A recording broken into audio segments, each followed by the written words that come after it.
Depois a gente vai falar um pouquinho sobre o teorema do valor final, a transformada de Laplace inversa. Por último, a gente vai falar sobre a representação em espaço de estados. Então, vamos começar com o teorema do valor inicial, tá? O teorema do valor inicial, ele é um teorema que relaciona as expressões que estão no domínio frequência com o comportamento no domínio tempo. Esse teorema, ele nos diz que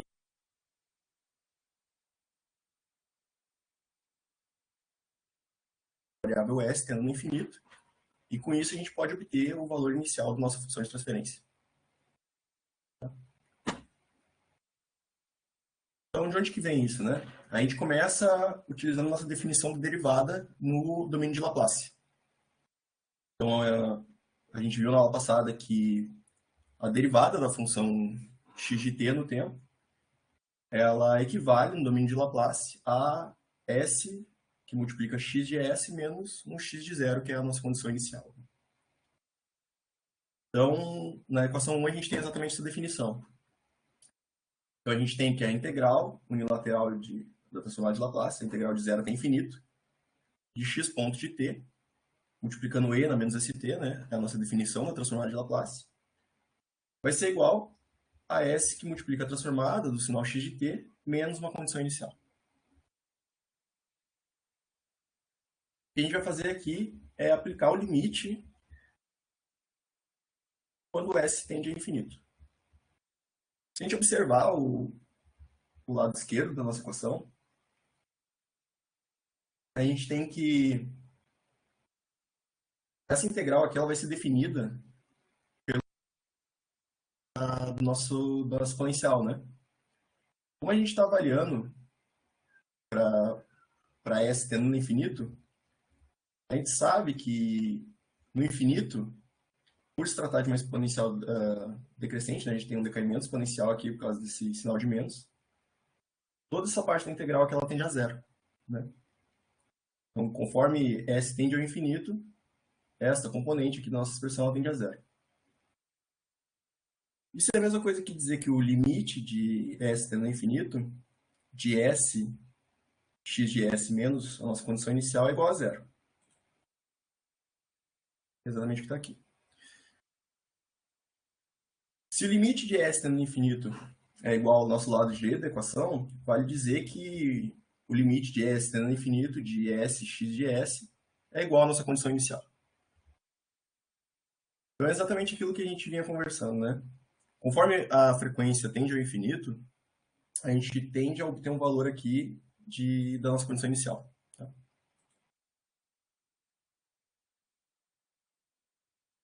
De maneira bem semelhante, a gente tem o teorema do valor final. Ele é uma maneira da gente expressar o domínio frequência com o comportamento do domínio tempo. Só que a diferença é que a gente quer entender como que essa expressão está relacionada com o tempo tendendo ao infinito. Né? Então, não mais o tempo tendendo a zero, não nossa condição inicial, mas a nossa condição final do nosso sistema. Né? Então, quando o tempo tende a infinito, qual que é o valor que a gente tem no infinito? Né? Então, de novo, a gente usa a expressão para derivada no domínio de Laplace. Então, aqui não tem nada de diferente. O que vai mudar é o nosso limite. Né? A gente faz o limite de s tendendo a zero. E avaliando essa integral, a gente percebe que quando s tende a zero, a gente tem somente a nossa derivada, né? Então, se a gente avaliar isso para o nosso intervalo de 0 a t, de 0 a infinito, desculpa, a gente vai ter o nosso intervalo superior, x no infinito, menos a nossa condição inicial, x0. Igualando os dois lados da equação, né, nós vamos ter que x de infinito menos x0 vai ser igual o limite de s tendendo a zero de s x de s menos x de zero. Então, somando, né, esses dois lados, a gente pode ver que o nosso limite de s tendendo a zero, de s vezes x de s, vai ser igual o nosso valor de x no infinito. Tá? Então, é bem simples. Esses teoremas, eles são bem simples, mas eles nos ajudam a entender as condições em que o sistema inicia e termina. Então, Vamos fazer um exemplo rapidinho, para que vocês entendam como que a gente faz isso de maneira mais prática. Depois eu vou deixar um exercício para vocês fazerem aí, tá? Então vamos considerar um processo em que a nossa função de transferência h de s ela é dada por 5 sobre s ao quadrado mais 2s mais 5. Essa função de transferência, esse sistema está submetido a uma entrada do tipo degrau unitário. E a gente quer determinar os valores finais e iniciais de y no tempo. Tá? Então, y é a saída do nosso sistema. Como a gente viu na aula passada, a saída do nosso sistema, no tempo, ela é a convolução entre o sinal de entrada e a resposta ao impulso. O que no domínio de Laplace se torna uma multiplicação, né? Então a gente tem que a nossa saída ela vai ser dada pela multiplicação entre a nossa função de transferência e o nosso sinal de entrada. Então, como a nossa função de transferência é 5 sobre s ao quadrado mais 2s mais 5, isso multiplicado por um degrau no domínio de Laplace é 1 sobre s. Né? Então, a saída do nosso sistema ela vai ser dada pela equação 8. Né? A multiplicação entre o nosso degrau e a nossa função de transferência. Agora a gente vai avaliar essa função por limite de s tendendo ao infinito. Né? Ou seja, nossa condição inicial. Quando s tende ao infinito, a gente pode ver que esses termos eles vão se cancelar, né? Então a gente tem s que multiplica y de s. S sobre S vai ser igual a 1, então eu tenho 1 que multiplica 5 sobre S ao quadrado mais 2S mais 5. Quando S tende ao infinito, a gente vai ter que o nosso denominador vai ser infinito aqui, né? E com isso o nosso sinal ele tende a zero. De maneira semelhante a gente vai fazer também para o teorema do valor final. Então quando S tende a zero, a gente vai ter no denominador 5 e no nosso numerador 5. Então, dividindo dá 1, né? O nosso valor em regime permanente para esse sinal é igual a 1. Tá? Bem simples de entender. Vamos ver o que acontece, então, no MATLAB. Né? O que isso quer dizer? Eu vou explicar rapidamente para vocês como é que a gente descreve esse sistema no MATLAB na aula passada, mas a gente pode recapitular rapidinho. Então, o nosso numerador aqui é igual a 5, né? Porque no MATLAB a gente descreve essa função de transferência como um vetor. Então, a gente usa o numerador como um vetor e o denominador como outro vetor. Onde a ordem no vetor representa os múltiplos de S, né? Então, no nosso caso, no numerador, a gente não tem nenhum múltiplo de S. Então, a gente vai descrever ele só como 5. Ele é o termo livre de 5. No denominador, não. No denominador, a gente tem 1s ao quadrado mais 2s mais 5. Então, no MATLAB, a gente usa 1, 2 e 5 aqui. 1s ao quadrado, 2s mais 5. Para representar isso como uma função de transferência, a gente usa o comando tf do nosso numerador e denominador. Então, o nosso sistema ele vai ser dado pela função de transferência, que recebe como parâmetro o numerador e denominador. Vou rodar esse código. Então, a nossa função, o nosso sistema, ele é a nossa função de transferência que eu apresentei para vocês ali. Como o nosso sinal de entrada ele é um degrau, eu vou utilizar o comando step e como parâmetro eu vou entrar com o nosso sistema. Então, a gente vai obter agora a resposta no tempo do nosso sistema quando a gente tem na entrada um degrau unitário. Então, o que a gente observa aqui? Tá? Que quando S tende ao infinito, né, é onde a gente vai ter as maiores frequências do nosso sistema. Né? As maiores frequências estão relacionadas ao S tendendo ao infinito. E isso está relacionado com o tempo tendendo a zero, né? Porque é onde a gente vai encontrar as maiores derivadas do nosso sistema. Que é logo quando a gente aplica o nosso sinal. Então, as maiores derivadas elas estão no início, no nosso transitório. Por isso que aqui a gente está avaliando o limite de S tendendo ao infinito. Então, para esse sinal especificamente, né, a gente pode ver que a nossa condição inicial é zero. E a gente vai avaliar também o nosso valor em regime. A gente pode observar que ele é igual a 1.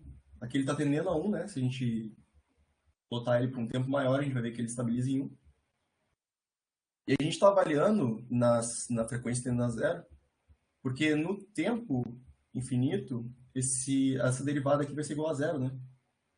Ele vai se estabilizar como um valor constante igual a 1, portanto a derivada dele vai ser nula.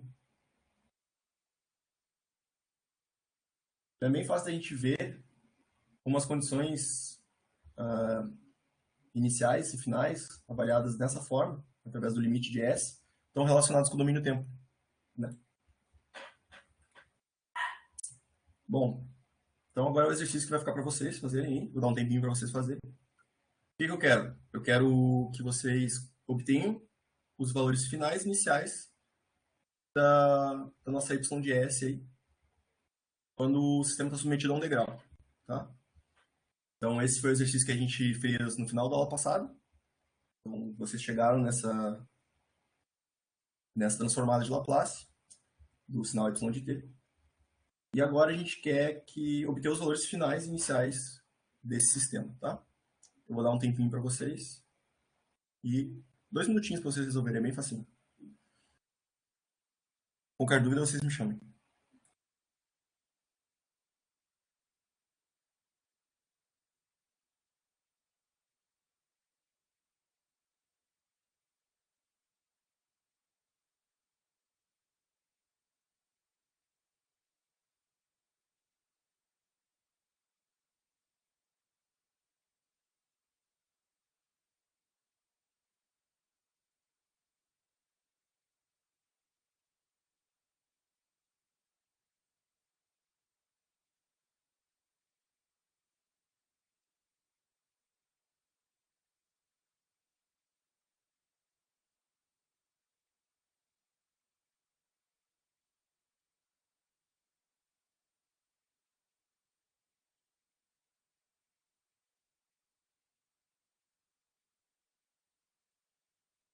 Eu aprendi a fazer enquete, então eu vou lançar a enquete para vocês, conforme vocês vão respondendo, a gente vai conversando.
Vocês precisam de mais tempo? Alguém tem alguma dúvida aí? A galera tá em peso respondendo a enquete, hein?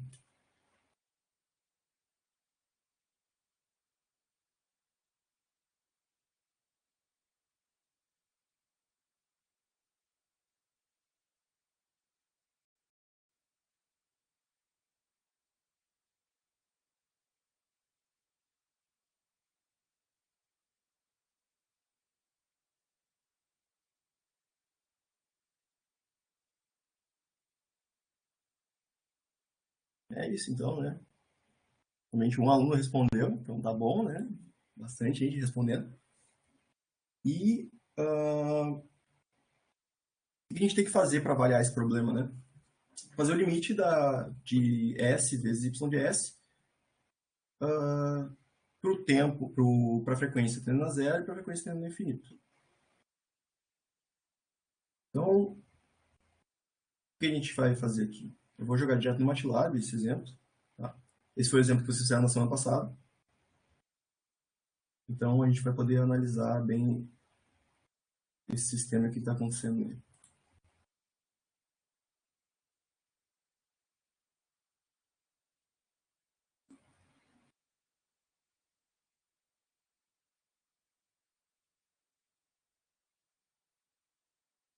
Então, o que a gente vai começar fazendo aqui, né? O primeiro é avaliar a resposta desse sinal quando o S tende a zero, né? S tendendo a zero é o nosso valor em regime permanente, tá? Fica fácil de perceber que se eu multiplicar tudo isso aqui por S, o nosso termo da resposta natural vai ficar S ao quadrado mais 9S, né? E como S vale zero, então esse termo aqui ele é cancelado. Já aqui na resposta forçada, a gente vai ter 3S, né? 3 que multiplica 1 aqui. E a resposta ao degrau é 1 sobre S.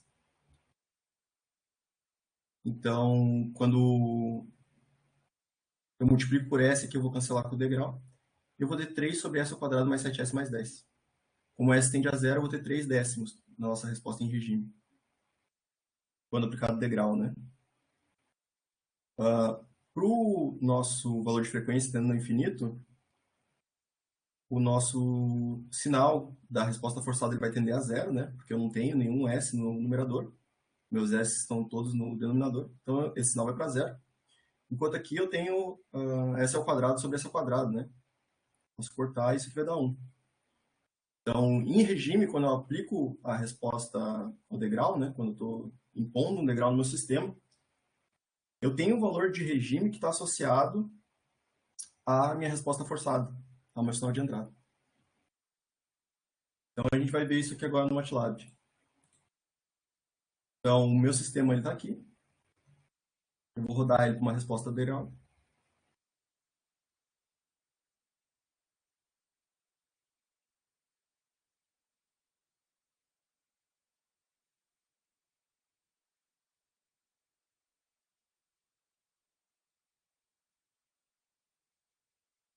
E tá lá, né? Então, no infinito não, a nossa condição inicial igual a 1, né? Quando S tende ao infinito.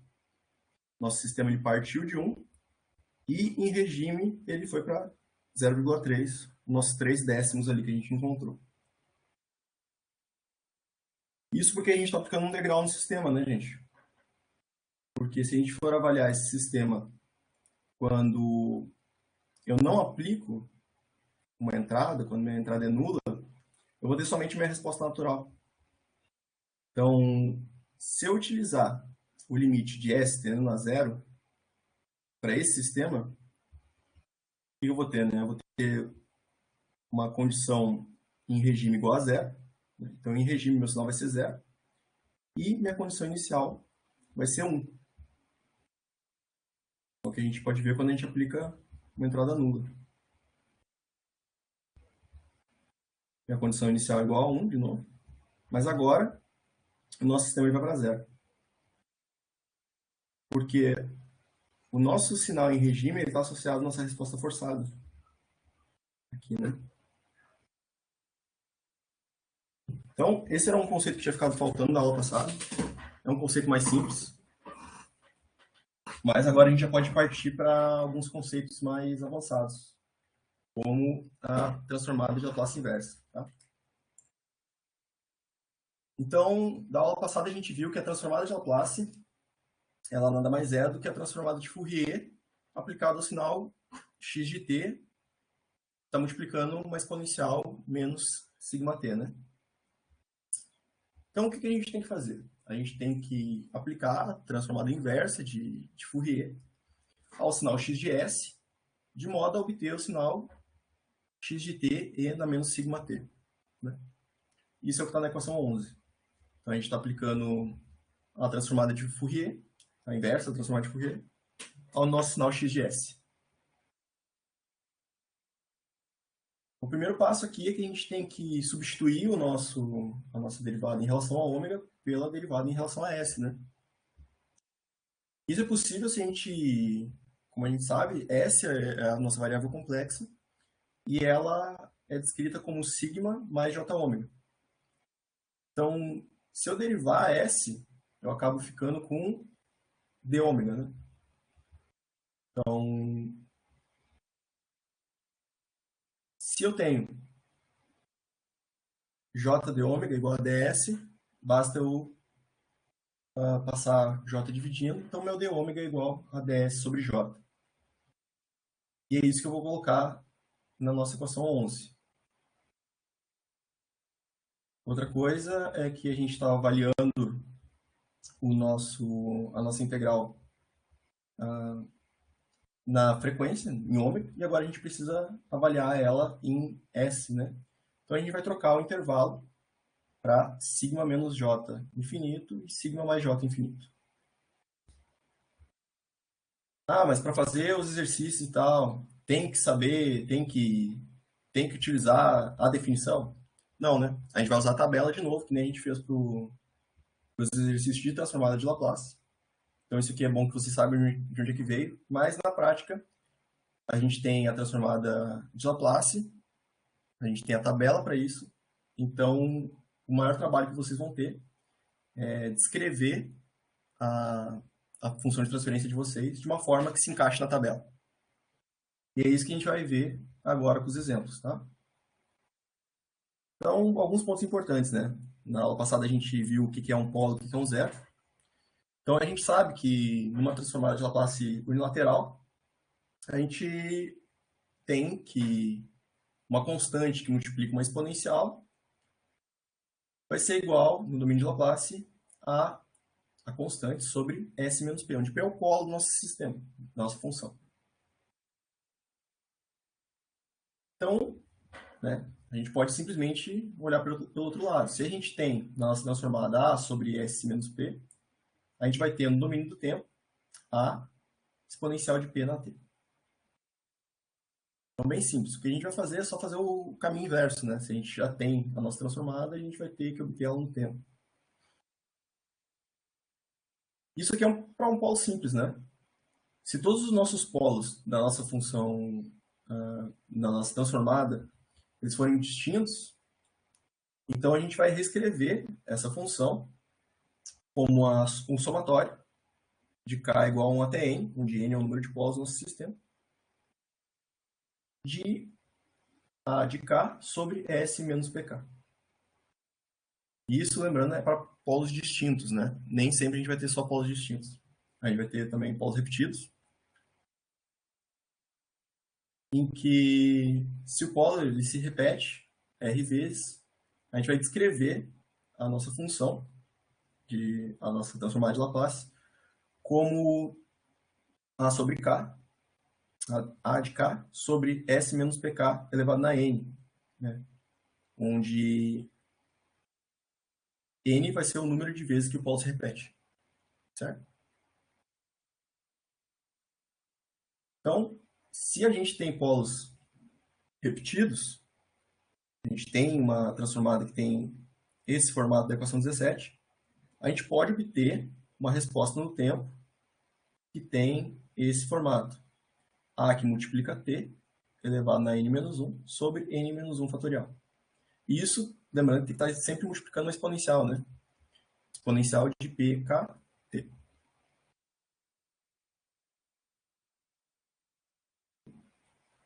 Então, de novo, nosso exercício favorito aí já, foi utilizado na outra aula, vai ser utilizado neste de novo. E a gente quer a transformada inversa da função y de s. Esse sistema aqui, ele é um pouquinho mais complicado que o anterior, que se fosse simplesmente polo simples, porque a gente pode dividir ele em duas transformadas distintas, né? Uma para resposta forçada e outra para resposta natural. E é o que eu sugiro que vocês façam. Eu vou começar o exercício com vocês, fazendo a resposta natural, e depois vocês fazem para a resposta forçada.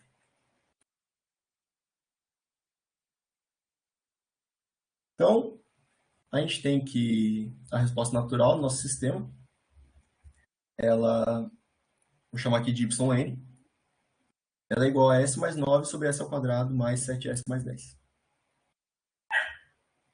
Para resolver isso aqui, a gente vai utilizar frações parciais.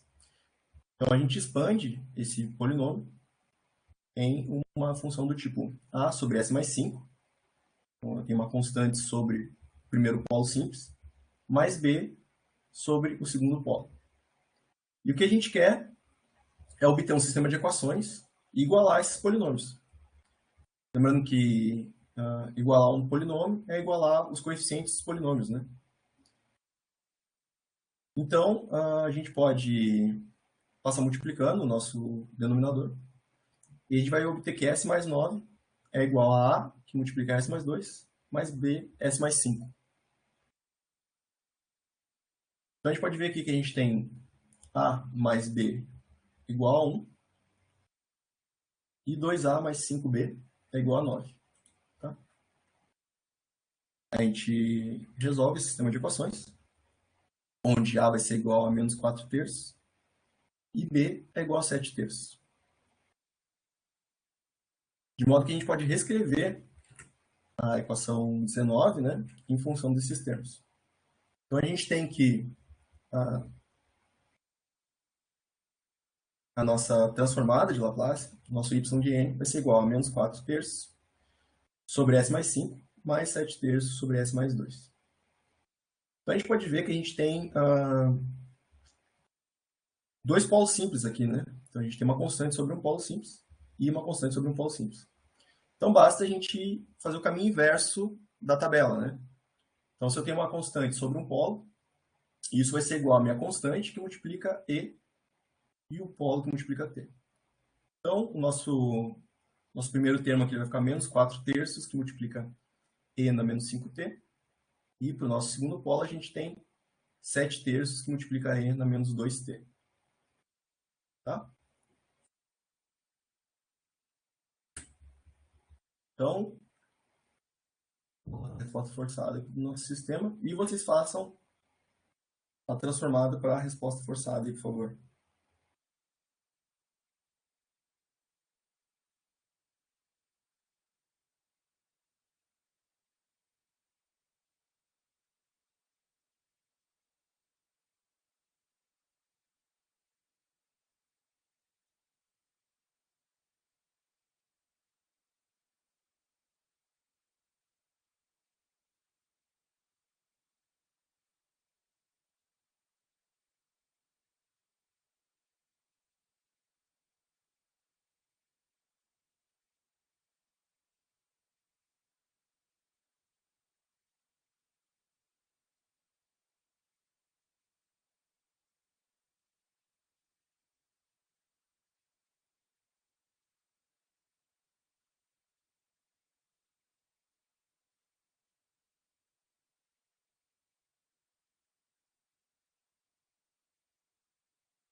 Seria o A, B e C nessa vez, a fração parcial? Tem A, B e C nessa fração parcial. Tem, né? Porque a gente vai ter, como é um degrau, a gente vai ter um S a mais aqui, né? Então a gente vai ter 3 polos e com isso a gente tem 3 constantes. Exatamente. Então, aqui, né? Nossa resposta forçada. Então a gente tem 3 sobre S ao quadrado mais 7S mais 10. E S, né? Do nosso degrau. Eu acho que, na verdade, fui eu que esqueci de falar que era um degrau ali, né? Porque eu vi que não estava anunciado. Mas é um degrau. Então, na hora que a gente vai expandir isso por frações parciais, a gente vê que a gente tem 3 polos simples, né? Então, a gente pode escrever isso como A sobre S, mais B sobre S mais 5, mais C sobre S mais 2. Então, a gente vai ter um novo sistema de equações. A mais B mais C igual a zero. 7A mais 2B mais 5C igual a zero. E 10A igual a 3. Então, a gente, resolvendo aquele sistema de equações, a gente tem que A igual a 3 décimos, B é igual a 2 décimos e C é igual a menos 5 décimos. Então, na nossa resposta forçada, substituindo as constantes, né, a gente acaba com 3 décimos sobre S, mais 2 décimos sobre S mais 5 e menos 5 décimos sobre S mais 2. Então, a transformada inversa da nossa resposta forçada fica 3 décimos U de T, né? Então, você pode observar que como o polo está em zero, né? A nossa exponencial ela acaba que é igual a 1. Então, a gente tem só o nosso U de T aqui, né? Mais 2 décimos E na menos 5T e mais 5 décimos E na menos 2T. É menos, na verdade, né? É que o sinal eu botei trocado, tá, gente? Que é menos. Tá? Então, a nossa resposta total para o nosso sistema, né? O nosso y de t, é a soma da nossa resposta forçada e da nossa resposta natural. O que é interessante a gente observar aqui, né? O que acontece com essa resposta quando o t tende ao infinito aqui?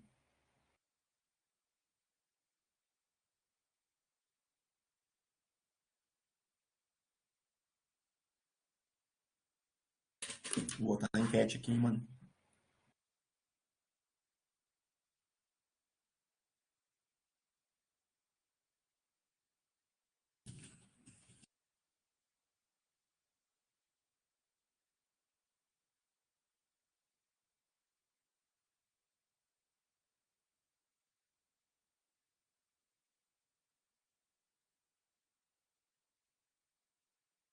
Vocês podem dizer, escrever, responder a enquete aí, tá fácil. O que acontece com o nosso sinal y de t quando t é infinito?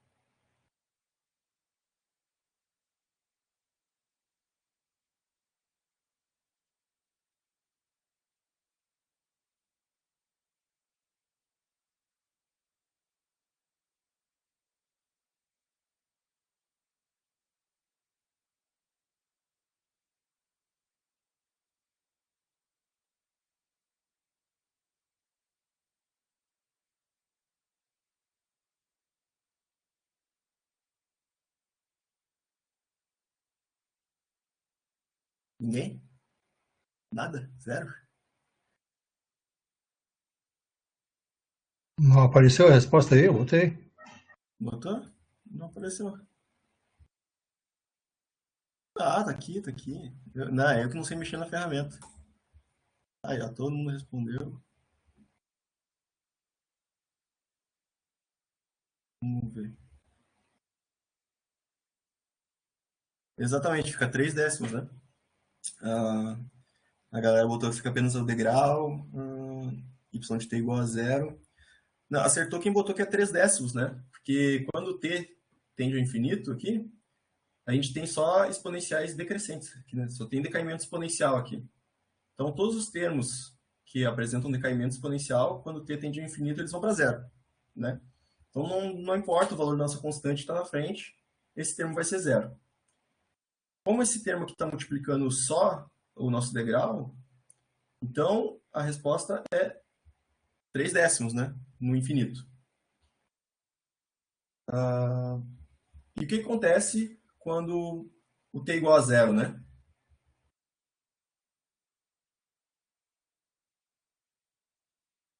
Lembrando que aqui é menos 5, tá, gente? Não é mais 5 aqui, eu troquei aqui na hora de botar o sinal. É menos 5 décimos de e na menos 2. T. Agora que eu vi que tem uma galera, não vou botar enquete não. Pode escrever ou falar, tudo faz.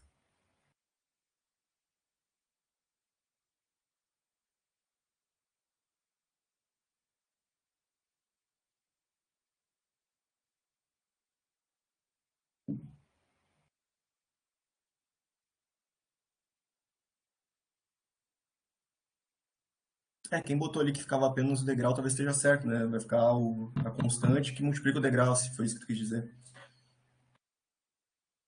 A resposta já está. O questionário está pedindo aí, não? Não entendi. O que eu estou perguntando agora é o que acontece com nossa y de t quando t tende a zero.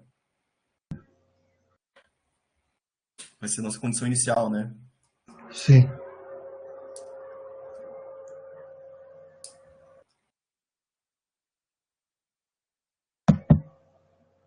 Pra mim não apareceu a janela do questionário agora. Não Pois botei, é. mas eu boto. Ah, tá. É isso. Não tinha botado, porque agora que eu vi que tem gente aí. Olha lá, ó. A enquete.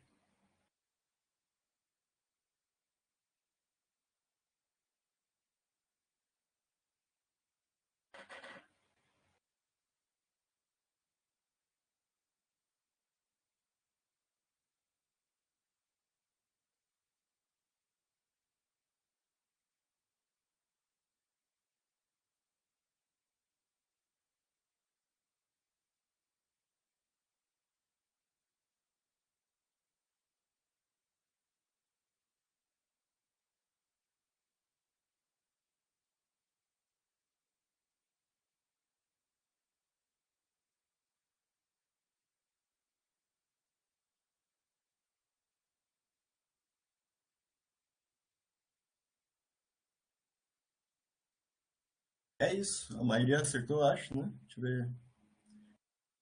Não. Pouquíssimas pessoas acertaram, na verdade. O que acontece aqui, né, pessoal?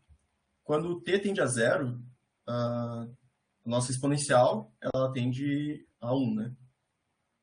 Então a gente vai ficar somente com as constantes. Então o que acontece? A gente tem 2 décimos menos 5 décimos, aqui a gente tem menos 3 décimos, que vai cortar com a nossa resposta forçada aqui, né? Nosso degrau. A gente vai ficar somente com a nossa resposta natural do nosso sistema. Menos 4 terços, e na menos 5t, mais 7 terços, e na menos 2t. Isso aqui vai ser 3 sobre 3, né? Quando o tempo é zero, isso aqui vai ser 1, isso aqui vai ser 1. Então a gente vai ter 3 sobre 3, que é igual a 1, né? Então, a nossa condição inicial para esse sistema aqui é igual a 1. E é exatamente o que a gente tinha visto aqui, né, gente? Quando a gente tem uma resposta ao degrau aqui no nosso sistema, o nosso sistema ele começa em 1 e tende a 3 décimos. Então, é exatamente o que está descrito aqui, né? Então, independente da nossa resposta natural, o nosso sistema ele força a resposta na saída a ser 3 décimos. Enquanto que nossa condição inicial, ela vai ser cortada aqui, né? Quando t tende a zero. Então, com isso, a gente conseguiu descrever aquele sistema, a resposta temporal dele, através da transformada de Laplace, de uma forma bem mais simples. E é isso que vocês vão fazer na prática, né? Vocês conhecem a tabela, né? Vocês vão saber a transformada do tempo para a frequência, da frequência para o tempo. Olhando para a tabela, então, o que vocês têm que fazer, na verdade, é manipulação algébrica necessária para que a gente encaixe as nossas funções dentro do que a gente tem na tabela, né? Tem um outro caso aqui que um colega me perguntou no final da aula passada que a gente vai ver agora, né? Que era o que acontecia quando a gente tinha polos complexos conjugados no tempo, né? Me perguntou, acho que foi o Gabriel, se não me engano, que me perguntou o que acontecia quando eu tinha pós-complexos conjugados. Então, o que eu expliquei é que a gente teria um cosseno, mas ele estaria multiplicando uma exponencial, ele estaria multiplicando uma exponencial, né? E se o polo for estável, se ele tiver à esquerda do semiplano J ômega, então isso vai ser uma exponencial decrescente e a gente vai ter um comportamento oscilatório, só que ele vai decaindo ao longo do tempo. Tá? Então, para resolver os problemas que apresentam polos complexos conjugados, a transformada é essa. A gente tem no tempo uma exponencial de αt, que está multiplicando o cosseno de ômega t, está multiplicando degrau para se tratar de uma transformada unilateral. Né? E no domínio da frequência, o que a gente tem é o nosso polo aparecendo aqui em cima, então S menos alfa, que vai ser o nosso zero, mais S menos alfa ao quadrado, que é o nosso polo aqui, né? Mais ômega ao quadrado. Para o seno é bem semelhante, só que o que aparece aqui em cima é a nossa frequência, ômega, enquanto que o denominador é o mesmo, né? S menos alfa ao quadrado mais ômega ao quadrado. Então, o que a gente precisa ver quando a gente for trabalhar com isso aqui? Se a gente obteve nas nossas raízes polos complexos, a gente tem que a gente tem que manipular o nosso sinal para que ele fique nesse formato. E com isso a gente possa fazer a transformada inversa. Tá? Esse você tem que prestar bastante atenção porque não é tão trivial, tá? Então a gente vai ter que fazer algumas manipulações para a gente obter aquele formato que está na tabela, que eu acho que é o mesmo que está na tabela de vocês ali. Então tá. A gente tem um sistema descrito por xs igual a s mais 2 sobre s ao cubo mais 2s ao quadrado mais 2s. O primeiro passo aqui é obter as raízes do nosso denominador, né? Para que a gente possa obter as frações parciais. Então, o que a gente pode ver claramente é que a gente tem um polo simples em zero, né? A gente tem um polo em zero aqui. E a gente pode escrever esse sistema, lembrando lá das frações parciais, como A sobre S mais BS mais C sobre S ao quadrado mais 2S mais 2.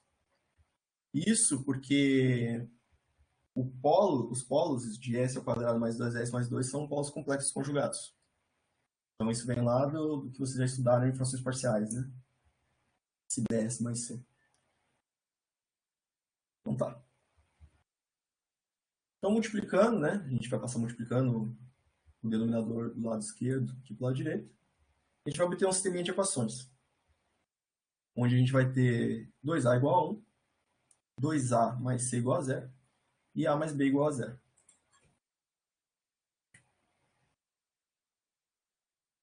Se a gente resolver esse sistema de equações, a gente obtém que A igual a 1, B igual a menos 1 e C igual a menos 2. Aqui que a gente vai começar o nosso trabalho mesmo. Né? Até aqui não tem nada de novo, é exatamente o que a gente já fez para os polos simples. Então, a gente reescreve a nossa função do domínio de Laplace como 1 sobre S menos S mais 2 sobre S ao quadrado mais 2S mais 2. Então, o que eu fiz foi só botar multiplicando aqui por menos 1, né, gente? Então, S mais 2 aqui. Assim. Aqui começa o trabalho, porque se a gente for observar, S mais 2 sobre S ao quadrado mais 2S mais 2, a gente não encontra na tabela nenhuma propriedade que se assemelhe com essa função. Então, o nosso trabalho é descrever essa função aqui, achar uma representação equivalente dela e que a gente possa utilizar a tabela. Se a gente pegar o nosso denominador, a gente tem que S ao quadrado mais 2S mais 2 tem os polos em menos 1 mais ou menos J ômega.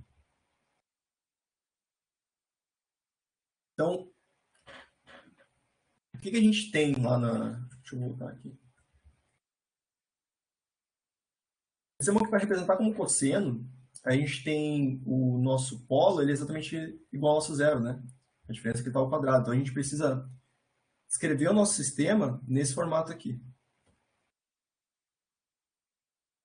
Então, se eu tenho meus polos em menos 1 mais j ômega, eu posso reescrever essa função como S mais 1, né?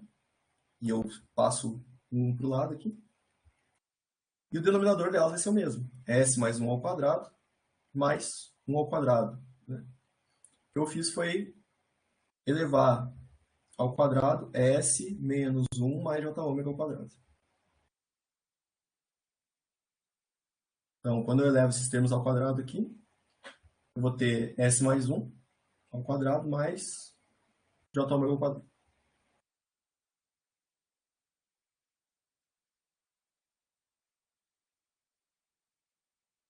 Agora sim, né? Eu tenho S mais 1 no meu numerador sobre S mais 1 ao quadrado, que é o nosso polo ao quadrado, mais 1 ao quadrado, que é a nossa frequência. Isso aqui é exatamente o que a gente tem lá no cosseno. E quando a gente tem a frequência aqui em cima, a gente tem o nosso seno. Então, essa função S mais 2 sobre S quadrado mais 2S mais 2, ela é igual ao cosseno, que está multiplicando uma exponencial de decaimento igual ao valor do polo, parte real do polo, né? Mais um seno, que está multiplicando a exponencial com decaimento igual ao valor do nosso polo. Então, a nossa função no domínio S inteira, ela fica dessa forma. 1 sobre S. Lembrando que eu estava multiplicando por menos 1, né? Então, a gente fez toda essa transformação, mas tinha um menos 1 na frente. Então, 1 sobre S menos S mais 1 sobre S mais 1 ao quadrado mais 1 ao quadrado, mais 1 sobre S mais 1 ao quadrado mais 1 ao quadrado. Então, fazendo a transformada inversa de 1 sobre S, a gente tem o nosso degrau. E a transformada do nosso primeiro termo aqui é E na menos T, né? Porque é menos o valor do nosso polo aqui. Então, menos o valor de alfa, desculpa. Então, menos 1, T, cosseno de T, né? Porque a nossa frequência também é 1. Então, lembrando que é cosseno de ômega T aqui, nossa frequência é 1, cosseno de T, mais uma exponencial com decaimento igual a 1 também, decaimento de 1T, seno de T, também por causa da frequência igual a 1. Então, esse é um pouquinho mais trabalhoso, né? Por causa que a gente tem que conseguir reescrever a função de modo a encaixar na tabela, mas a transformada inversa é isso. Vocês vão ter que manipular algebricamente a função de modo a conseguir representá-la de forma semelhante ao que a gente tem na tabela e daí usar as propriedades que estão na tabela. Tá? Bom, a gente está chegando no último conceito da nossa aula aí, que é o conceito de espaço de estados. E depois é exercício para vocês. Então, até agora a gente viu que a gente consegue descrever equações diferenciais através da transformada de Laplace e a gente consegue resolver elas com condições iniciais também, o que a gente não conseguia com a transformada de Fourier. Tem a representação de espaço de estados, né? Vocês já devem conhecer, que ela permite que a gente represente sistemas físicos e equações diferenciais de uma forma matricial, né? Através da multiplicação de matrizes e vetores. E isso a gente consegue relacionar as entradas e saídas do nosso sistema. Tá?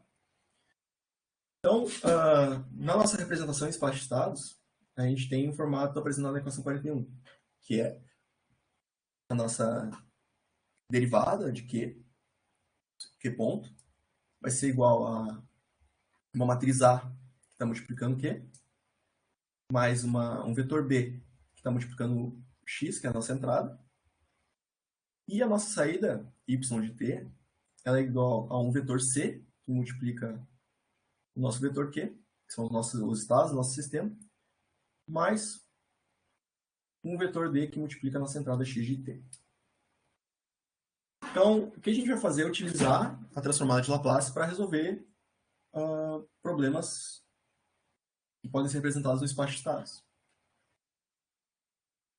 Então, lá da nossa definição da derivada, da transformada de Laplace, a gente sabe que a derivada de uma função q vai ser igual a transformada de q, que multiplica s, menos a condição inicial. E as demais transformadas você já conhece, né? Transformada de uma função q de t é q maiúsculo de s.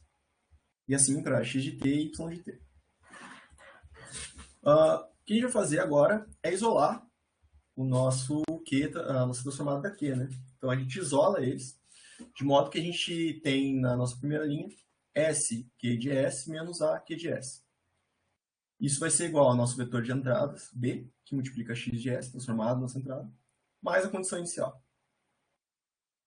Então, a gente tem que a nossa q aqui, ela é igual a s, que multiplica a identidade, menos a, inverso, né? Inverso dessa matriz, multiplica b, que é o nosso vetor de entradas, e x de s. Mesma coisa para a nossa condição inicial. O que a gente pode observar aqui, tá, gente? Que aqui aparece a nossa entrada, né, no nosso sistema. E isso aqui é exatamente a nossa resposta forçada. Lembram? Que a nossa resposta forçada é aquilo que está multiplicando a nossa entrada, né? Enquanto que as condições iniciais, a gente tem aqui a resposta natural do nosso sistema. E fica claro, né? Que se a gente tem um vetor B, que é o nosso vetor de entradas, né? Ele nos diz qual que são as entradas do nosso sistema. Fica claro que nas nossas condições iniciais, esse vetor B não aparece, né? Porque a resposta, a resposta natural do nosso sistema não depende do nosso vetor de entradas. Para a resposta forçada, ele aparece. Então, está aqui. E lembrando também, né, que o que está relacionando a nossa entrada com a nossa saída é a nossa função de transferência. Então, de modo que se a gente tem a transformada da nossa saída, deixa eu voltar aqui para mostrar para vocês. A gente tem aqui, ó, a transformada da nossa saída ela é igual a nosso vetor C, que multiplica a nossa transformada de Q, né? Então, o que a gente tem lá embaixo? A gente definiu o Q. Então, se multiplicarmos isso aqui pela nossa C, o que a gente tem aqui é a nossa função de transferência, né? Lembrando que, como eu expliquei na outra aula, a nossa função de transferência ela leva esse nome porque ela está realmente transferindo o nosso sinal de entrada para a nossa saída. Então, ela aparece aqui. Essa aqui é a nossa função de transferência, tá? Então, não tem nenhum conceito novo aqui para vocês, né? A gente está só aplicando o que a gente viu nas outras aulas para uma representação em espaço-status. Então, está aqui um exercício simples. E eu quero que vocês obtenham a transformada de Laplace desse sinal.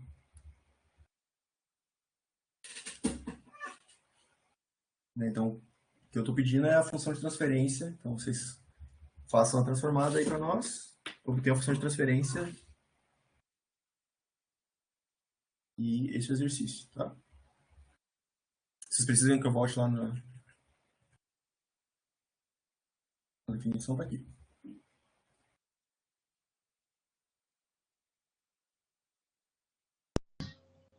Podia dar uma explicaçãozinha ali na matriz?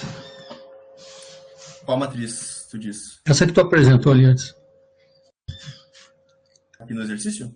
Isso, então, 7, menos 7 e 1, isso aí tu tira direto ali da matriz inicial, né? Não, essa aqui é a nossa matriz, né? Tu pode ver que aqui a gente está descrevendo o sistema no tempo, né? Tá. Então, vamos voltar lá na equação 41. A gente tem que a derivada de Q é igual a uma matriz A, né, constante, está multiplicando o nosso Q, mais um vetor B que multiplica a nossa entrada. Então, isso aqui é dado no exercício. Essa aqui é a nossa matriz A, né? Ela é constante. Esse aqui é o nosso vetor B e esse é o nosso vetor C. Tá. E aí multiplica, o menos 7 multiplica 3 e o... Não, aqui É que aqui tu tem Como é uma que faz a multiplicação. operaçãozinha aí? Tu pode fazer os riscos ali, vamos ver? Vamos, tá. Hum. Vocês chegaram a ver Splash Status?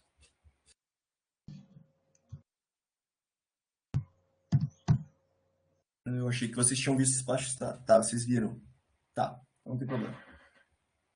Não sei se eu tava atropelando as coisas aqui. Deixa eu pegar um.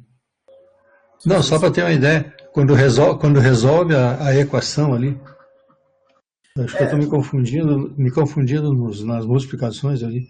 O 7 multiplica o 3 e o 10 multiplica o 3, tá certo? E o 1 multiplica o 0 e o 0 multiplica o 0, tá certo? não, não.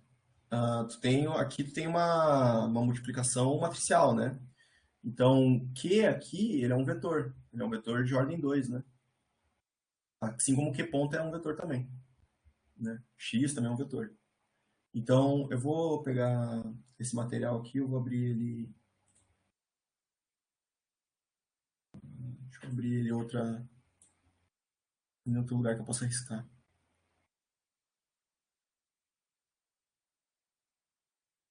Vocês enxergam aqui? Enxergam, né? Sim. Tá.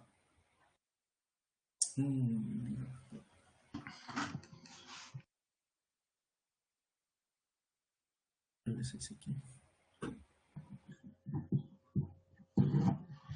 Tá aqui. Ó. Se tu reparar, quem é que fez a minha pergunta? É Luiz? Luiz.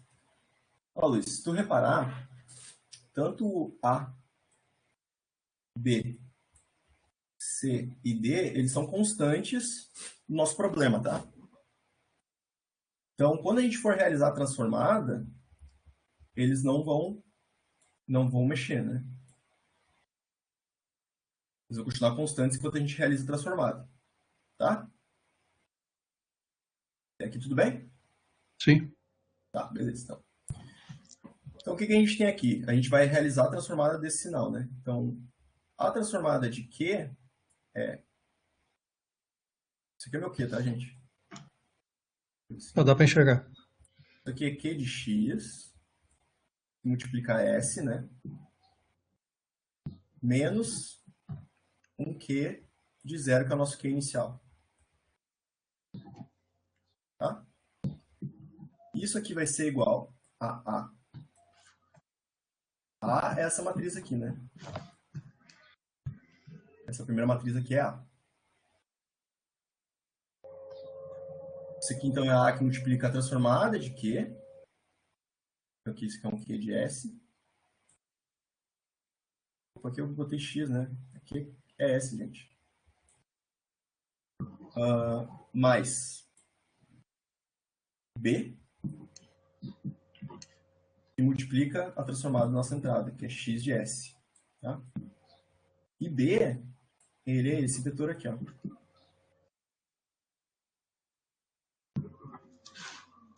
Tá acompanhando, Luiz? Sim. Então, isso foi dado no enunciado, e nisso a gente não vai mexer. Quando a gente for realizar a transformada, a gente está transformando esse sinal Q de T aqui. Então, a transformada de Q de T é Q de S.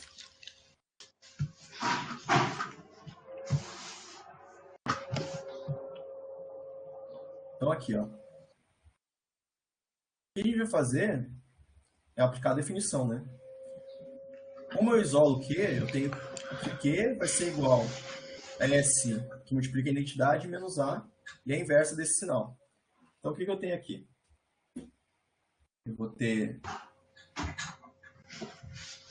S daqui, tá, Luiz? Ó, aqui, estou fazendo essa parte aqui. S que multiplica o vetor de identidade.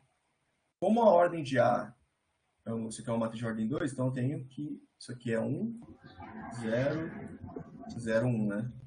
Isso aqui é a identidade dessa... Aqui. Menos A, onde A é 7, menos 7, menos 10, 1 e 0. Eu sei que tá ruim de entender, mas pelo menos vai acompanhando o que eu tô falando, que eu tô escrevendo no teu caderno aí. Não, tá explicando legal, dá para acompanhar. Tá. Ou seja, sempre começa na matriz de identidade, 1, 0, 0 e 1. Esse é o padrão.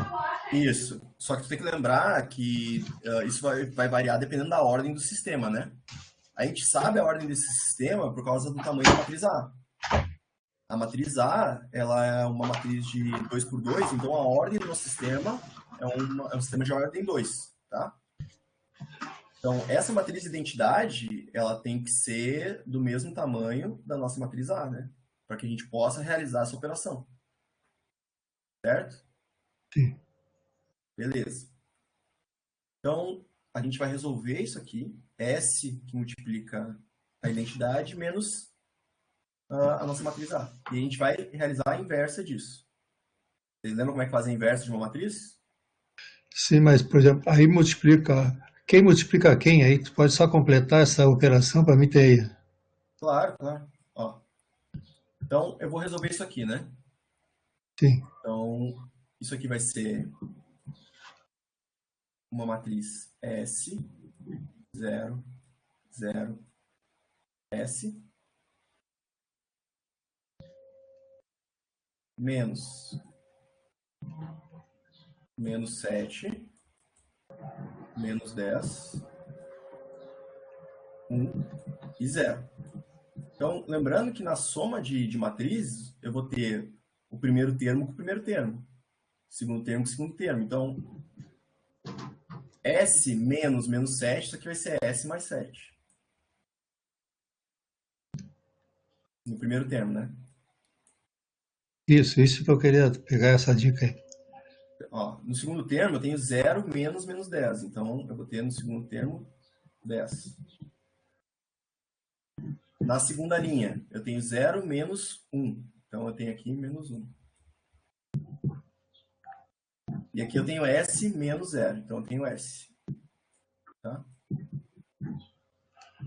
Então, essa parte de dentro aqui, ó, antes da gente inverter, a resposta disso aqui é S mais 7, 10, menos 1 e S. Tá? Sim. A inversão, tu troca os sinais do S mais 1 e S, né? Ah, não, esse aí tu troca de posição, né? Tu vai trocar, isso aqui é... Troca de posição e os outros tu inverte sinal, é isso, né? A matriz Isso, inversa.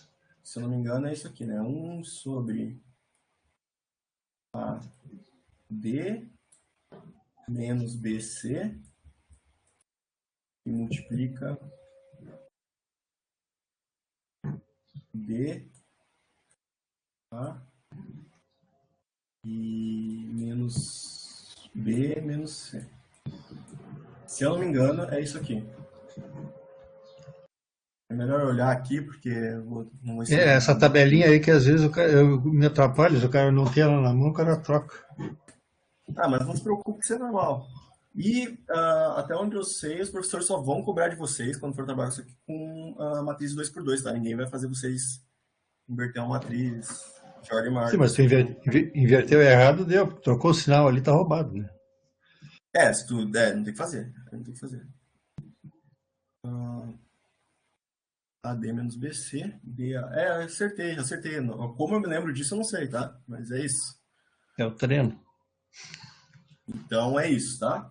Para multiplicar, lembra que a gente...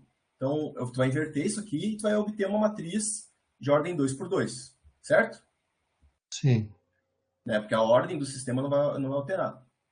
Então, quando tu tiver uma matriz 2x2 aqui, tu vai ter uma matriz 2x2 que está multiplicando um vetor, que ele é 2x1, que é esse vetor B aqui, né? Então, é duas linhas e uma coluna. Lembra que vai ser sempre tua linha vezes tua coluna. E tua linha vezes tua coluna, tá? Então, como eu tenho uma matriz 2x2 que está multiplicando um vetor 2x1, a tua resposta tem que ser um vetor 2x1. Esse aqui também vai ser um vetor. Tá certo? Sim. O primeiro, o A1 multiplica o outro B1 ali, né? E o B12 multiplica o B21. Isso, né? Então vai ser o primeiro termo que multiplica o primeiro termo, o segundo termo que multiplica o segundo termo. Isso, tá. Isso aí. Aí eu determino, isso aí vai ser uma matriz linear, aí, porque vai ser a soma das duas, né? Isso. Tu vai ter a multiplicação entre essas matrizes, vai gerar um vetor de duas linhas e uma coluna. Então, tu vai ter um vetor que tem um termo aqui, e um termo aqui que eu ainda não sei o que é, porque eu não lembro, tenho que olhar no exercício. Tá? Mas agora tu acompanha na resolução do exercício, e daí se tu ficar com dúvida, tu me pergunta de novo, tá? Não, já clareou, obrigado. Imagina. Então, vamos ver se a gente consegue resolver esse exercício aqui. Qualquer dúvida, podem perguntar, gente. Não tem galho, não. Tem como compartilhar? Tem sim, como compartilhar a apresentação. Tenho como compartilhar os slides de segunda também. Não tem problema, gente. Tá, então vamos tentar solucionar esse exercício, tá? O que é complicado é que eu achei que vocês já tinham visto a representação de espaços de dados, então eu não fiz passo a passo aqui, mas eu faço junto com vocês. Então o que a gente tem, né? Ó, y de S é igual ao nosso vetor C, que multiplica o resultado que eu apresentei para o Luiz agora, que é S, que multiplica a identidade, menos A, e a inversa disso, que multiplica B. Tá? Como no nosso problema a gente não tem um vetor D, então isso aqui é zero. Então a gente vai ficar somente com C, que multiplica a inversa de S, identidade, menos A, e que multiplica B. E esse termo está multiplicando x de S. Tá? Então o que foi pedido no exercício? E que provavelmente os professores vão pedir para vocês. Função de transferência. Né? Acha a função de transferência desse sistema aqui. Tá? Então, para achar a função de transferência desse sistema, a gente tem que resolver essa operação aqui. E obter a transformada disso aqui. Então, isso aqui vai dar uma função de transferência. E ela vai estar no domínio de Laplace. Então, está resolvido o problema. Tá? A minha dúvida era essa mesmo, sobre esse exercício. Minha dúvida era se a gente partia já dessa equação que você deduziu, ou se a gente meio que fazia todas as operações ali na hora. É suposto, né, quando a gente estiver fazendo, é suposto que a gente já parte do princípio daquela equação para a função de transferência. Se for pedida a função de transferência, né, não tem porque tu tiver todas as informações aqui, não tem muito o que pensar, né? Só vai sair dessa definição e obter a função de transferência. Né? Tá, beleza, obrigado. Então, mesma coisa. Aqui a gente está considerando condições iniciais nulas, né? Mas poderia existir condições iniciais, se elas fossem dadas, elas teriam que aparecer aqui também. Né? Daí não seria pedida a função de transferência, né? Poderia ser encontre a resposta natural do sistema, né? E te dá condições iniciais, você tem que resolver essa função aqui, você tem que resolver essa multiplicação matricial, e se eu multiplicar a condição inicial, aí tu ia ter a resposta natural do sistema.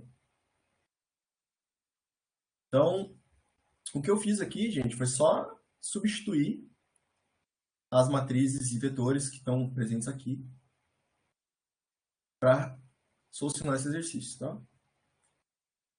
Então tá aqui, ó. Esse aqui é o nosso vetor C, 0 e 1. Eu tenho S que multiplica a nossa identidade, de ordem 2, menos a nossa matriz A. Eu vou inverter isso aqui que está dentro do parênteses e vou multiplicar por B, que é 3 e 0. Tá? Como eu não fiz na mão, como eu não botei aqui nos slides, eu só botei a resposta final, eu vou fazer junto com vocês no MATLAB é o nosso melhor amigo. E ele vai nos ajudar muito a resolver esse tipo de problema. Ainda mais os problemas que são de maior ordem, né? Se vocês tiverem problemas para um trabalho, para alguma coisa, em que a ordem do sistema é maior do que 2, vocês não vão inverter na mão a matriz 3x3, 4x4. É extremamente trabalhoso e ineficiente. A chance de vocês errar é enorme. Então, a gente vai usar as ferramentas que a gente tem, que é o MATLAB. Vamos lá.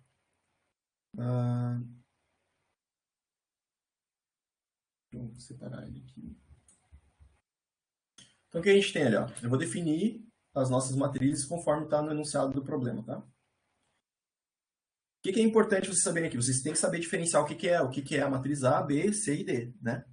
Então, a matriz A, ela é a matriz dinâmica do nosso sistema, é ela que está multiplicando nossos estados, né? Então, os nossos estados aqui, eles são Q de T, então a nossa matriz A é o que está multiplicando nossos estados.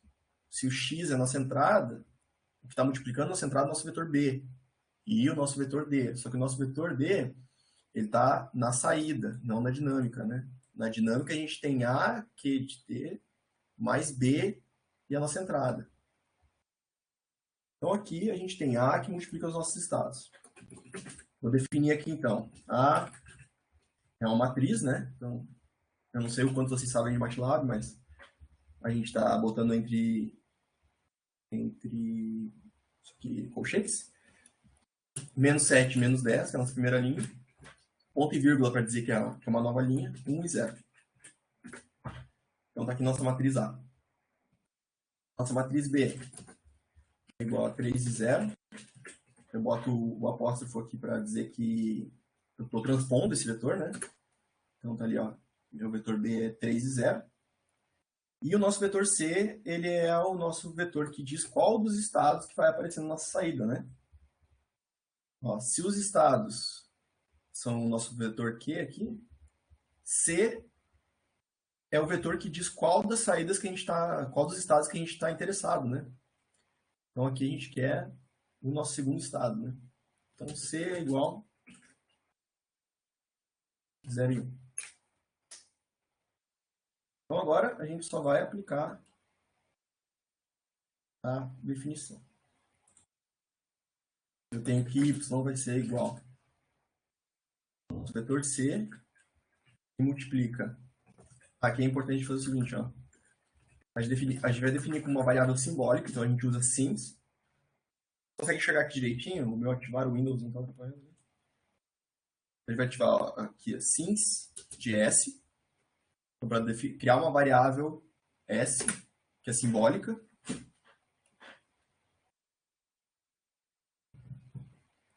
Tá feito. E agora eu vou fazer o seguinte, C que multiplica S, I é a matriz de identidade, tá? Então ela é a identidade do nosso sistema. E como parâmetro ele recebe a ordem dessa matriz de identidade. Então no nosso caso é de ordem 2. Então I2 menos A. Para a inversa disso que está aqui dentro, então eu vou colocar INV aqui na frente, para inverter.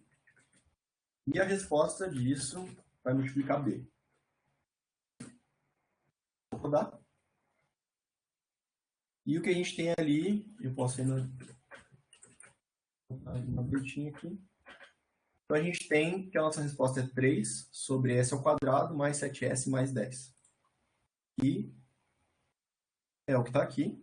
É exatamente o que vocês vão conseguir se vocês fizerem na mão, que eu fiz no caderno e eu só usei MATLAB para comprovar.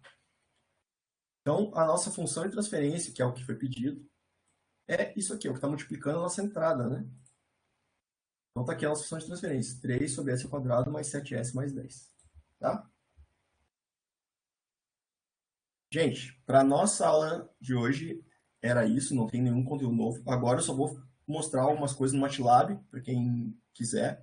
Mas, então, não vai ter mais nada de conteúdo, tá? O conteúdo a gente venceu. Então, agora eu só vou falar algumas coisas sobre o MATLAB e como a gente pode usar para expressar uma função de transferência no MATLAB e depois a gente vê a resposta temporal e no espaço de estados também, tá? Então, quem não quiser ficar até o final aí, tá liberado já, tá? Para a aula de hoje era isso. Tá, continua gravando, né? Seria interessante.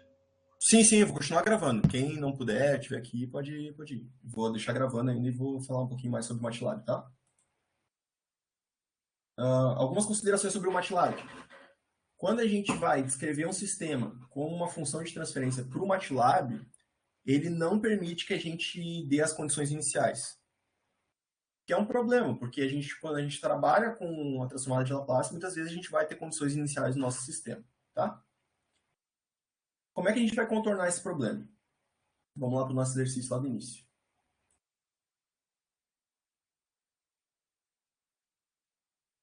Ah, gente, uma coisa muito importante aqui que eu esqueci de falar quando eu falei sobre o teorema do valor final, tá? Só pra gente matar mesmo o conteúdo aqui. Ó, o que acontece com o teorema do valor final para um sistema que apresenta polos no semiplano direito?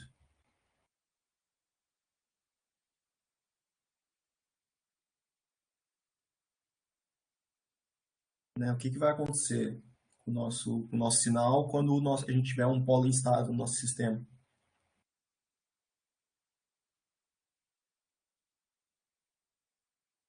Vamos observar aqui, ó. Supondo que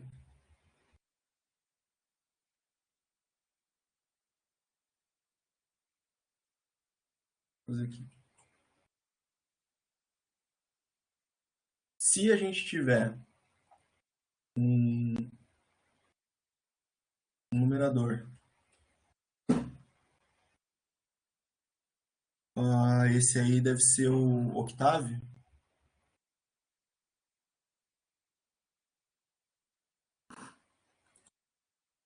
Esse eu não sei usar, ele é parecido com o MATLAB, mas eu não sei te dizer se o que eu estou te mostrando aqui vai se aplicar, tá, Gabriel? Não sei te dizer como é que ele funciona. Então, a princípio, tudo que eu falar aqui funciona no MATLAB, e as versões que vocês tiverem aí deve dar, tá? Não tem nenhuma função muito nova aqui, não.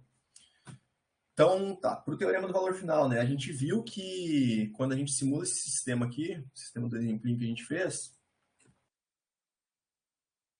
quando eu dou um step no nosso sinal, eu dou um step no nosso sistema aqui, a gente tem um sistema bem comportadinho e ele vai para o nosso valor inicial calculado e para o valor final calculado lá que a gente viu, né? Mas isso ocorre por quê, né? Porque a gente só tem na nossa transformada, quando a gente fez de volta a transformada inversa de Laplace, a gente viu que a nossa resposta temporal do nosso sistema é sempre exponenciais que apresentam tem um decaimento exponencial ali, né? E isso ocorre por causa do valor do polo. Então, quem lembra da aula passada, a gente falou sobre a estabilidade, né? Se o polo ele está à esquerda do nosso eixo J ômega, ele vai ser um decaimento exponencial, né? A gente vai ter um decaimento exponencial no tempo.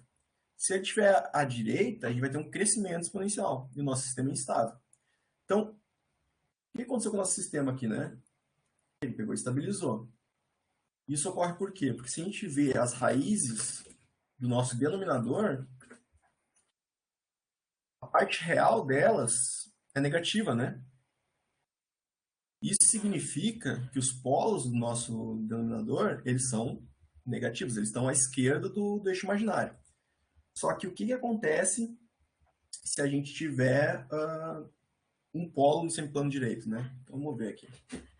Deixa eu criar um.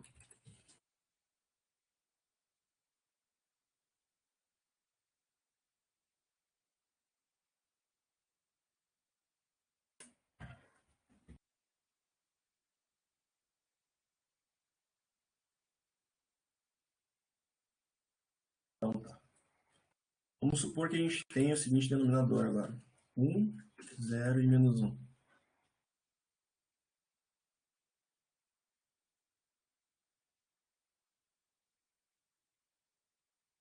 O que é o nosso sistema, então?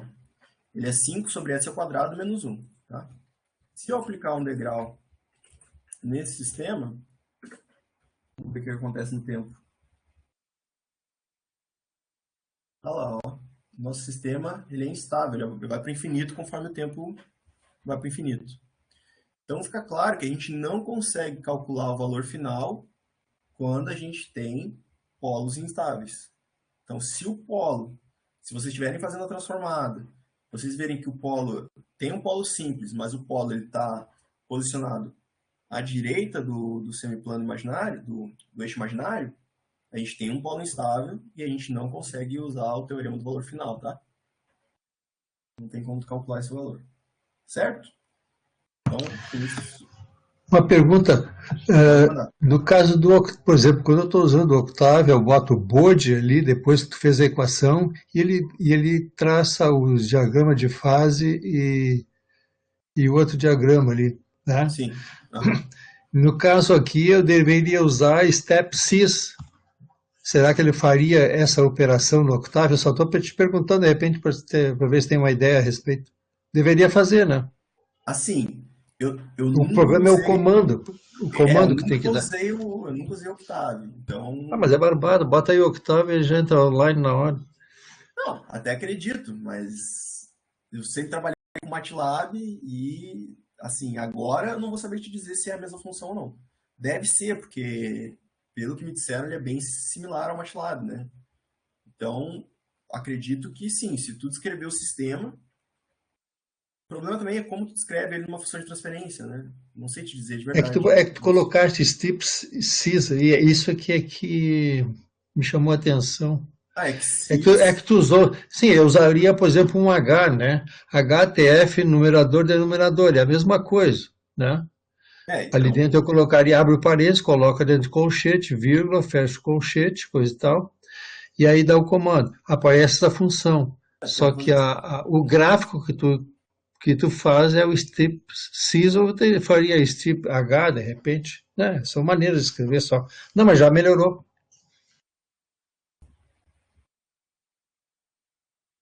Aí eu, no Octave eu não vou saber dizer. Mas isso é uma pergunta interessante. Esse sys, ele é um nome especial do programa ou eu poderia botar qualquer coisa? Qualquer coisa. Aqui, Então, ó. porque normalmente eu tô tentando usar H no lugar do sys, sabe? Isso aqui é o nome da Exatamente, variável, é né? isso. Esse aqui é o nome da variável. Não tem problema, gente. Tá. Qualquer nome. Ó, se eu pegar e der um step Eduardo ali agora, a gente tem a mesma resposta, né? Tanto que aqui também, é que eu estou botando numerador e denominador, num e dem, mas isso aqui é variável, né? Eu posso escrever aqui 1 e 2. Se eu fizer a transformada, usar TF sim, TF é uma função. Então a Sim, transformada, transformado de Fourier, aí, no caso, né? não, é de transfer function daí. Ah, é transfer. Ah, tá. Uhum. Então aqui eu posso usar 1 e 2. Não se engane, porque a gente usa TF para transformar de Fourier, né? Aqui O no problema é MATLAB, pelo misturar menos, tudo isso. o MATLAB é de transfer function. Então, ó, se eu fizer aqui, Eduardo, TF de 1, 2, e fizer um step também é uma função. Então, se eu fizer step de Eduardo, eu vou ter a mesma resposta que eu tive antes. Então, não tem problema, tá? Step response, eu acho que é isso aí, tá certo? Uhum. Beleza. Então, voltando àquele problema que eu falei para vocês, que é a gente não consegue utilizar condições iniciais diretamente assim no MATLAB, tá? A gente tem que fazer uma voltinha. Então, vamos lá no nosso problema. Então, a gente tinha esse sistema, né? Então, a gente tem que a nossa função de transferência é 1 sobre s ao quadrado mais 7s mais 10, tá? E a gente quer representar esse sistema com condições iniciais, que a gente sabe que ele tem condições iniciais, tanto que a gente tem a resposta natural dele aqui, tá? Como que a gente vai fazer para simular isso no MATLAB? A primeira coisa que a gente vai fazer é descrever essa função de transferência, tá? Então, nossa função de transferência é 1, nosso denominador é 1, 7, 10. Aqui eu estou colocando isso num sys aqui só para a gente ver, né? Então, a gente vai ter a mesma resposta ali. Então, está aqui a nossa função de transferência, tá? O que eu vou fazer agora? Eu vou usar a função tf2ss, tá? Que é de transfer function to state space. Então, esse comando ele vai transformar a nossa função de transferência em uma representação em espaço de estados, tá? Vocês podem usar isso para os exercícios de vocês e tal, para conferir. Essa função ela transforma uma função de transferência em uma representação em espaço de estados. Então, como que fica a nossa função de transferência no espaço de estados agora? Eu entro com o parâmetro num e dem, exatamente como a gente fez para transfer function, só que agora a gente vai ter 4 parâmetros. Vai retornar 4 parâmetros, que é as matrizes A, B, C e D. Tá? Então, exatamente o que a gente chama no nosso exercício. Tá? Então, se vocês tiverem as informações de um, vocês podem ir para o outro e vice-versa. Não tem galho. Então, tá aqui. Ó. Vocês podem ver que é exatamente as mesmas matrizes. Matriz A é menos 7, menos 10, 1 e 0. O B é diferente, mas eu já vou explicar para vocês por quê. 1 e 0, e C é 0 e 1, tá? Isso aqui é minha função de transferência. É minha função de transferência e uma representação em espaço de status. Então, para a gente poder simular isso aqui, a gente vai abrir o Simulink, que é por isso que eu estou com o Simulink aqui já. E a gente vai pegar um bloco de espaço de estados no Simulink. Aí eu não sei, para quem usa Octave, eu não sei como é que faz daí. Não sei se tem uma ferramenta de simulação. Mas no MATLAB a gente vai entrar com as matrizes A, B, C e D. E dentro desse bloco a gente tem um campo que são as condições iniciais do nosso sistema. Tá? Então tá aqui as condições iniciais, 2 e 1. Que é as que eu quero testar. Então, por que que aqui o meu degrau, né, o que está multiplicando minha entrada é 3 e aqui é 1? Tá? Porque na minha simulação eu vou especificar que o degrau de entrada que eu estou utilizando ele tem magnitude 3. Tá aqui, ó, a magnitude dele. Certo? Então tá aqui, o 3 ele vem daqui. Então, quando eu botar um vetor B aqui, eu vou ter 3 que multiplica 1 e 0, então eu vou ter 3 e 0, que é o que está aqui no nosso exemplo.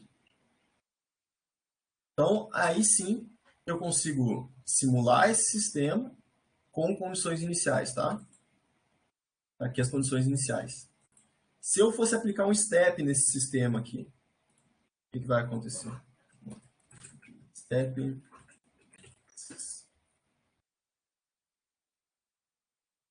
Ele vai considerar condições iniciais nulas, tá? A gente não vai conseguir simular as condições iniciais que a gente gostaria. Então, caso vocês queiram simular um sistema que tem condições iniciais, as condições iniciais foram dadas no exercício e tal, tem que fazer esse joguinho de transferir, botar num bloco de espaço de estados e simular ele para o espaço de estados, tá? Porque dentro desse bloco, tu vai ter o campo que permite tu colocar condições iniciais. Se vocês forem utilizar só a janela de comandos aqui do MATLAB, ele vai considerar condições iniciais nulas, tá? Não que seja um problema, vocês podem simular o sistema. Aqui, se eu fosse utilizar direto os comandos do MATLAB, eu teria que colocar o valor do meu degrau aqui. Então, meu degrau ele vai ser de ordem 3, vai ser de magnitude 3. Então, vou alterar aqui. Aí sim, vou dar um step, porque esse comando step ele é um degrau unitário no nosso sistema. Então, eu não posso fazer aqui no Simulink ali, que eu digo qual que é a magnitude do meu step, né?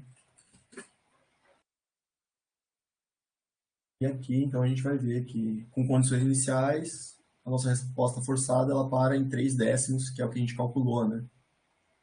Independente da condição inicial que a gente esteja, a nossa resposta forçada vai sempre para 3 décimos, que é o que a gente viu aqui, né?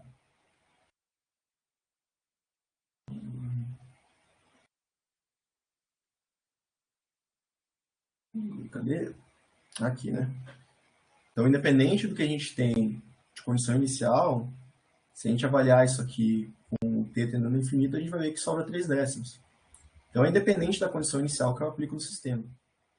Tanto usando no Simulink ali, ou utilizando o comando step do MATLAB, a gente tem que ter a mesma resposta em regime permanente. E é o que a gente vê aqui. O que muda, claro, é a dinâmica, né? A dinâmica é bem diferente. A gente tem aqui. E tem que ser diferente, né? Afinal, a gente começa com uma condição inicial bem longe da origem. E o comportamento do sistema é diferente. Tá, pessoal? Alguma dúvida aí? Tranquilo. Tragam suas dúvidas para sexta, porque a gente tem um tempinho antes do trabalho de vocês, né? Entendam bem como que passa da representação espaço-estados para a função de transferência. Tá? Estudem bastante também a transformada inversa que a gente aprendeu. E por hoje é isso, pessoal. Eu tinha uma dúvida naquele slide que eu acho que a gente mostra a resposta natural e a resposta forçada, as duas, a soma. A soma delas está aqui. Quer ver ela no tempo? Tá aqui? É isso? Eu estava pensando no S. S. No domingo, tá.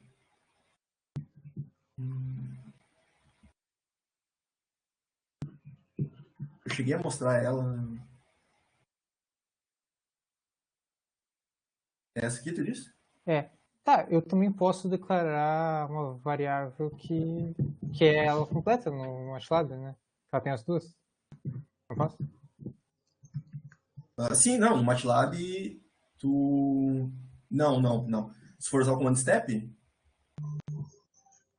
tu diz não, porque o degrau ele só entra na resposta forçada, né? Então, digamos que tu fizesse, pelo que eu entendi, tu tá querendo declarar uma função de transferência, por exemplo, com uma soma das duas, né? Uhum. Se tu fizer isso, tu não vai ter como dizer para o sistema, para o command step, que o degrau só é aplicado na resposta forçada, né? A gente não tem o degrau aplicado na resposta natural. Entendeu? Tá. Mas eu, sei lá, talvez o step me retornasse alguma coisa e eu poderia somar com outra, sabe? Talvez eu pudesse fazer uma coisa assim. Sabe? Talvez não com a função step. Talvez dê, mas assim, utilizando o comando diretamente dessa forma que tu tá dizendo, não tem como. Tu precisaria dizer que... Precisaria talvez modificar essa resposta natural, né? Para que quando tu aplicasse o degrau nela, ela cancelasse alguma coisa aqui. Aí tu poderia ter uma... Tá, obrigado. Imagina. Alguém mais alguma dúvida? Então, beleza, eu vou parar a gravação.